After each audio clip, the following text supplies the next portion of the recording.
NFL Week 13, Panthers Bucs. Panthers fired head coach Frank Wright. So you know what that means. We're betting Carolina. Just like when the Raiders fired Josh McDaniels, I bet the Raiders until they lost.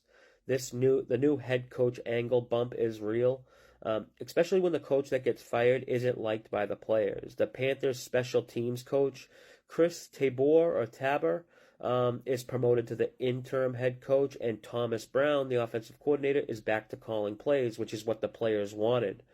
Of course, I'm not betting Carolina solely because the new head coaching angle. It's a big part of why, but I also think there's some value here on the line. Carolina last week was +4 most of the week versus the Titans. Carolina ended up getting some betting support with the line closing at 3.5. Now versus Tampa Bay, we see the line of 5.5 or 6. Is Tampa Bay 2 or 2.5 points better than Tennessee? I don't think so. I have them rated pretty close, and if I just pulled data from the past month, I'd probably have Tampa Bay rated even worse. The Bucs are starting to crumble. Like, remember back early season when Tampa Bay started the season with 3-1? People thought they might have something. They didn't allow 25 points in any game from week 1 to week 7. Now they've allowed 27 points in 3 of their last 4 games, and going into last week's game, Tampa Bay had only allowed 4 rushing TDs all year. They allowed 3 rushing TDs in that game alone to the Colts. Also, and probably more importantly, Bucs are banged up. Baker Mayfield couldn't even walk to the podium after the game last week, and he's been limited in practice. He's tough, so I think he's going to play, but he'll definitely be at less than 100%. This is pretty significant considering his success relies a lot around extending plays and moving around in the pocket. Wide receiver Chris Godwin is also on the injury report for the Bucs.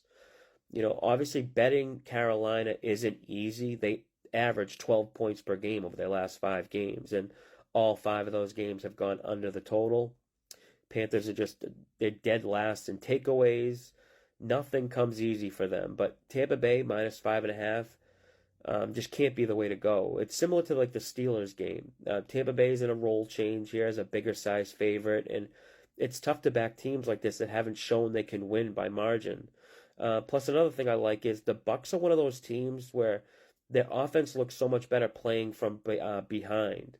So when you think about this matchup here, I don't see Tampa Bay playing from behind or down a couple scores, which is when their offense opens up and gets more aggressive and goes up tempo. I don't think we see that here.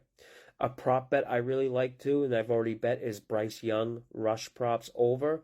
I bet over 9.5 rush yards, but I like rush attempts too. Rush attempts or yards I'm good with. And the main reason for this is the new coaching switch. There's a story about a conflict between now ex-coach Frank Wright and ownership. Ownership wanted more RPOs ran. RPOs is run pass option. Frank Wright blocked this request saying he doesn't do RPOs in his offense. A week later he was fired, and now new play caller Thomas Brown is on board with wanting more RPOs. So I think that's what we'll see, and this should give Bryce Young more rush attempts. But that's all I got for this one. Until next time, good luck with your bets.